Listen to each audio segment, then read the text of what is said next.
Hi, I'm Alex Howard, and welcome to Conscious 2. My guest today is Stuart Davis. Hi, Stuart. How are you? Pretty good.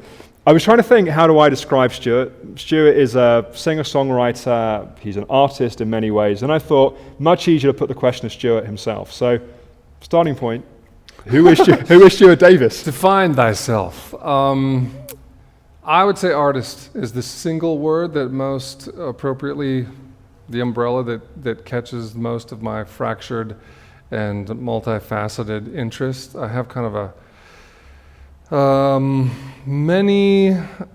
sort of the Indira's net of interest. You know, I love so many things and feel pulled in so many different directions that sometimes that's hard to get in one term, but I think artist is the one that comes close. And then I would probably, in parentheses below artist, it would say like aspiring human. That's nice. Yeah. That's nice. I was thinking in preparation for this interview, like there's so many places that we could go. You've had a very fascinating life.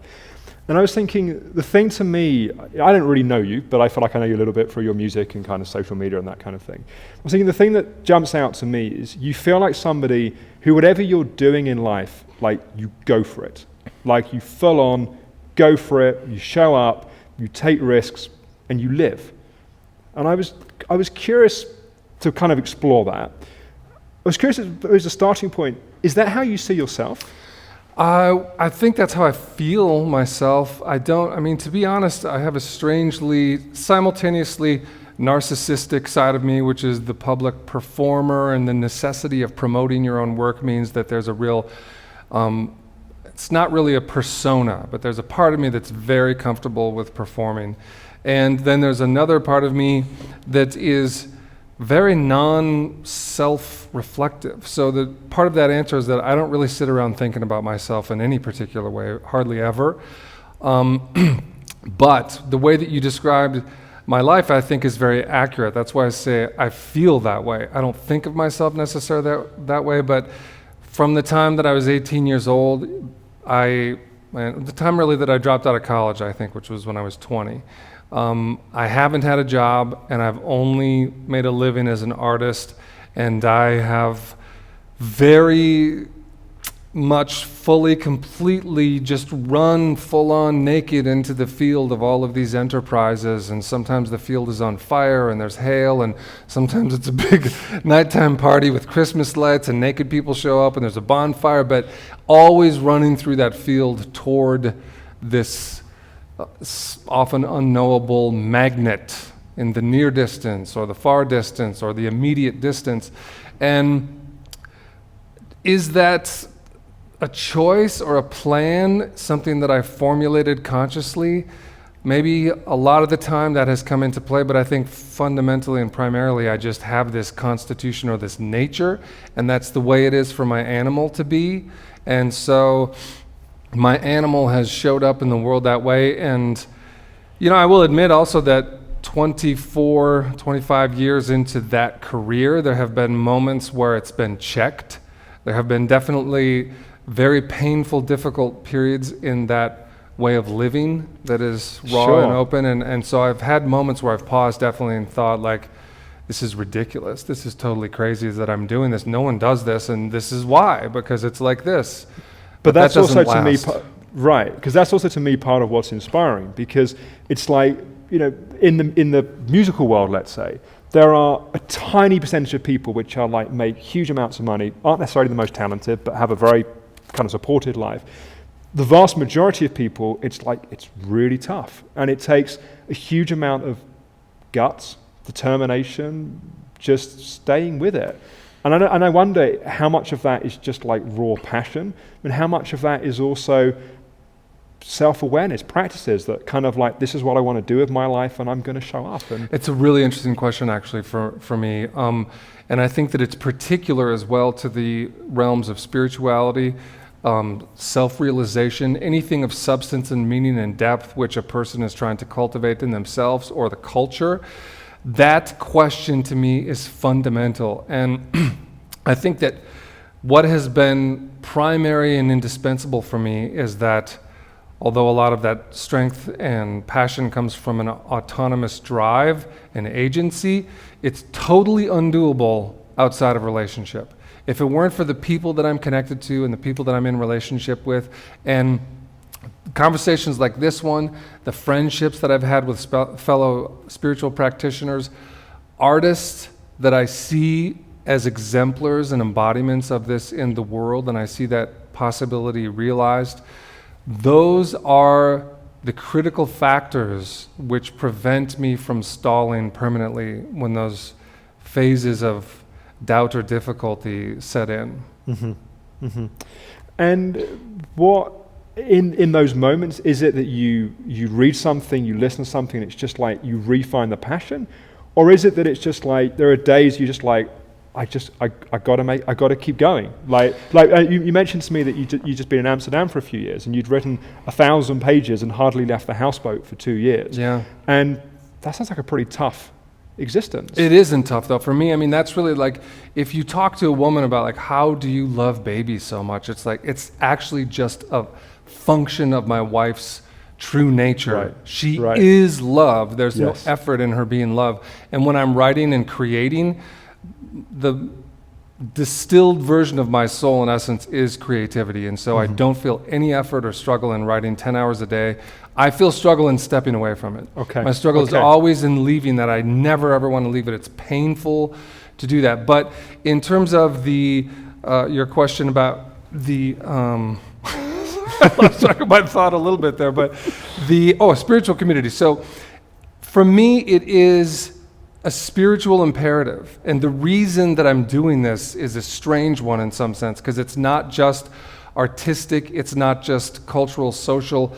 I'm very inspired by those things, but for better or worse, accurate or inaccurate, I was born with an instilled sense of wanting to conduct a spiritual experiment with my life.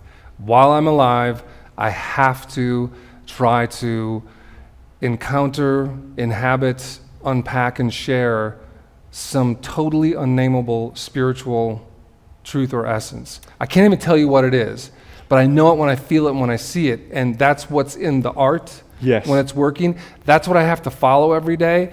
That's also why that question is so emotional for me, because that the loyalty to that is not always or often compatible with the social context we live in, Sure. with the society we have constructed, with the relationships we wish to perpetuate. And also showing up as a husband and as a Exactly. father and having the space and the time for Really those true. things that I know you're also incredibly, of course, totally passionate about. Yes, I mean, my wife and my children and my family are the primary locus of all of that depth and meaning. And so I just think that's a really interesting question, because why do you do it and how do you keep doing it? To me, I have to. There's an imperative. I understand my life as I have incarnated as this artist in order to enact these experiments, make my best effort. But the loyalty to that sometimes is compatible, sometimes it's pure magic. I mean, sometimes it will cause miracles to occur. Right. But very often, and this comes back to the moments when you pause and you feel defeated and you have been submerged in something that seems insurmountable, those times, that thing doesn't care. It doesn't say, oh, I didn't know it was going to be hard, or, oh, I'm so sorry I put you into a difficult situation that your society or your profession or whatever hasn't gotten to a place where it's always enthusiastic. Like, that's irrelevant. Sure. It's totally irrelevant. And you know, it's interesting if I just kind of, I think about plugging kind of in my life for a moment. It's like, you know, I'm not an artist, but I'm very driven in my business life. And I noticed that balancing that with being a good husband and being a good father, it's like it's like a very difficult juggling act. And it strikes me that you seem to have that pretty well down. And I'm sure it's not perfect all of the time, but it's like, I wonder what has supported that or what helps you manage that. That's a great point. I think that's true, but I've been married 12 years, and it has been a 12-year road. I mean, I think that's really true of me and my wife and my family now, but it reified in the last couple years while we were in Amsterdam. It's been the last 2.5 years. And the path to get that first decade to get there was full of every kind of chaos and mayhem and challenge and sabotage that you can imagine. how that all happened in a great part was that I think on my part, what I would account it to is that I'm profoundly loyal to love as well. And I am really aware that I don't know everything or a lot or even the most important things a lot of the time, and that I also miscalculate my own deepest desires. So that's, for me, I trust that there's a deeper place of knowing through my practice in Zen, through creativity, through my friendships, through the feedback loop of more intelligent beings who love me. Those things in combination have prevented me from derailing the family and my relationship. And my wife happens to be just a fucking genius with emotional stuff. Right. She's a genius with knowing, she's a true master in relationship in knowing. Actually, it's not even knowing. You can't fake this. It's not something she manufactures. She just doesn't respond and engage at the most brilliant, critical moments. So when I try to force her into a reactivity, and I have pushed an issue to the point where almost any sane person would just push detonate or eject, and I would fly out of the airplane, right? She just doesn't. She just watches and keeps loving me and waits. And that sometimes she's fiercely, forcefully engaged, and she's a volcano and an eruption. But when those two things are happening, her toolbox and the things she brings forward, it's inexplicable to me, really, because I don't have that genius. But I have lived through it with her and have felt how uniquely gifted she is to simultaneously cultivate my deeper self and support my true dharma while not allowing me to be an asshole and a dickhead and wander off into exquisitely rationalized tangents. Right. But it also sounds like that there's the way that I was describing you fully showing up in your life. It sounds like your wife is fully showing up in that way in the relationship. And in a sense, there's a meeting in that showing up. And I guess the question I have is, why don't more people live like that? That's a really, really good question. And I think in all fairness, it depends on the person. I can speak, to sometimes in my own life, like those moments where I haven't lived or shown up fully like that. Why? And I think for me, those pauses and reluctance comes from a fear of death. I think like fundamentally built into everything as a human is our fear of death and extinction, our knowing the impermanence of every moment. And not knowing that can be wonderful. Being dissociated from that and have it completely blacked out of consciousness can be amazingly gratifying in a short term. So the fear of death, I think, is also the fear of birth for me. So what am I really afraid of when, an instance in my life is that I never wanted to have kids. I never wanted to be a father, never wanted to have kids. That was a non-negotiable fixture of every important relationship I had in my life until I met my wife. Wow. And again, the way my wife responded to that absolute wall of no was a demonstration of wisdom and emotional genius that I'd never seen before, and it made me so curious about who is this person? What? Why and then I started to be led, and then I realized that on the other side of that resistance was my own higher self. That really my wife was in contact with a deeper part of me that my frontal structure wasn't. Yes. And so why did I not show up in those moments? I was afraid to die. And what was on the other side of that death was I was afraid to be born, born into being a dad, born into being a family leader, born into having roles that I really didn't feel I was going to be good at.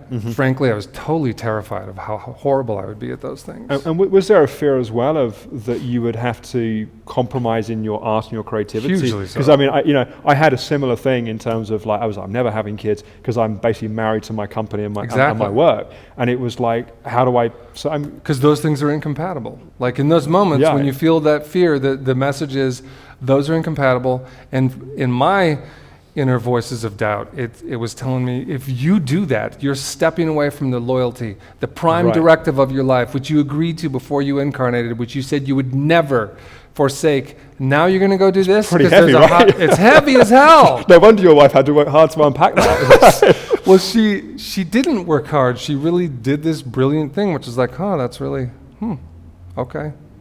and Wow. then just watched and waited Wow.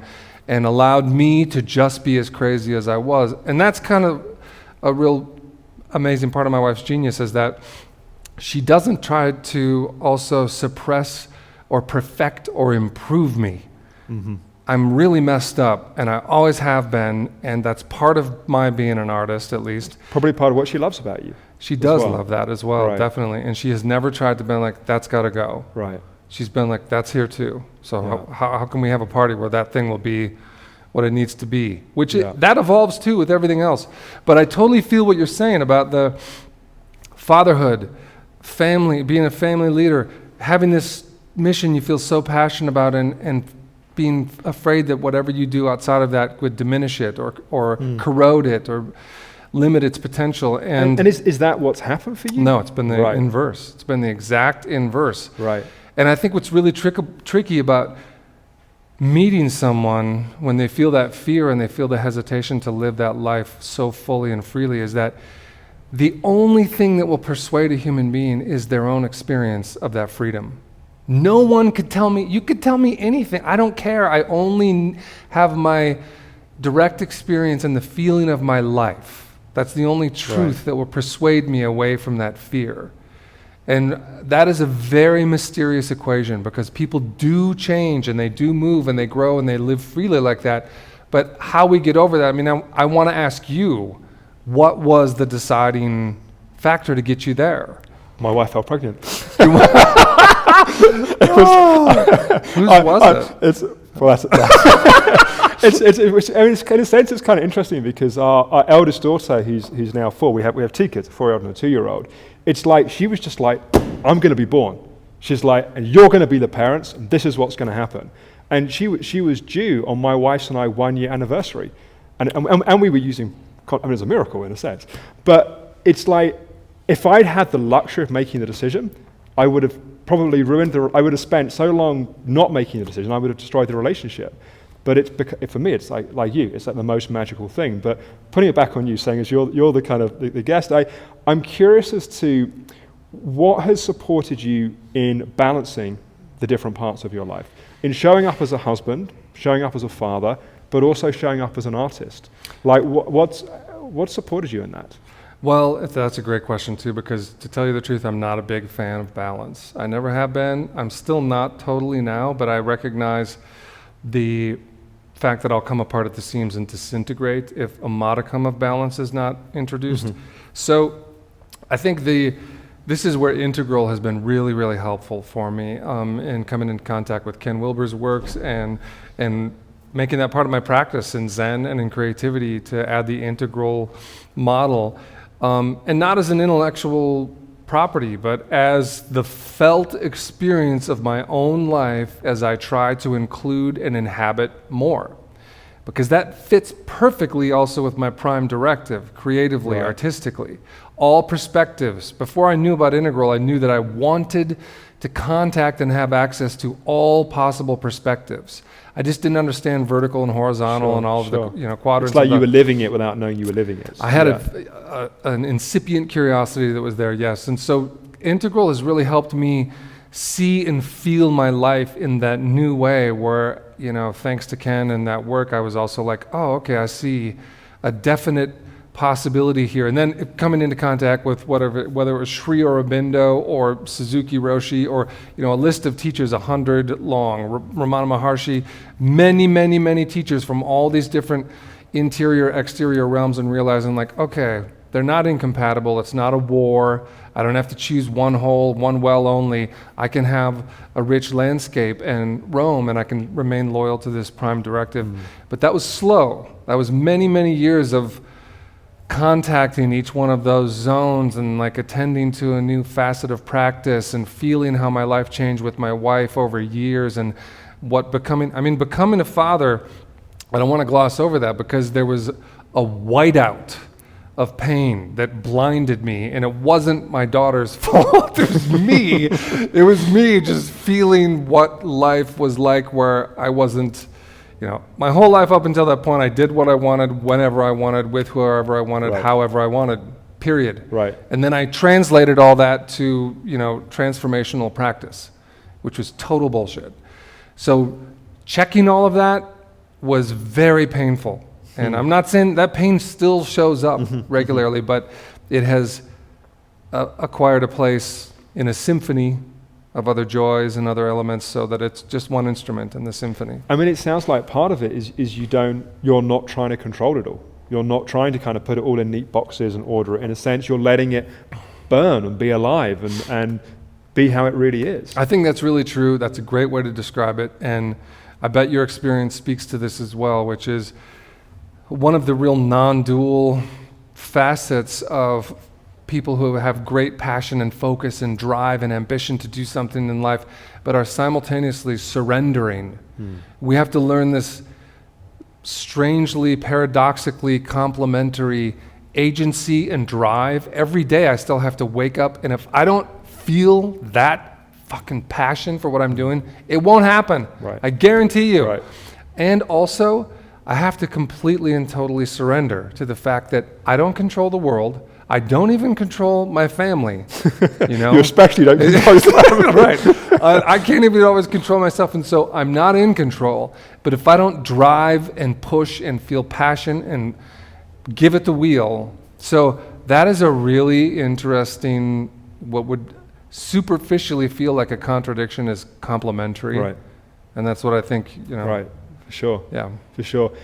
I wish we had more time, but we're starting to run out of time. I want to just hear a bit about what's happening now and what's coming up. I mean, I know there's a whole bunch of projects you've been working on. What's burning alive inside of you now, that if you're able to talk about it? Yes, totally. I mean, I spent 2 years in Amsterdam, which I just came back from, and in that time I wrote 10 hours a day, 7 days a week, and completed 4 films and 3 or 4 TV shows, depending on how you want to count the modalities. And so I'm returning to the United States, and I'm attempting to get those films made and get those TV shows sold and turned into series, and I've just begun that. And I'm kind of segueing out of a career in music where I made 17 records and toured 1,000 shows for 15 years, and letting that recede a bit in terms of focus and putting it on television and film.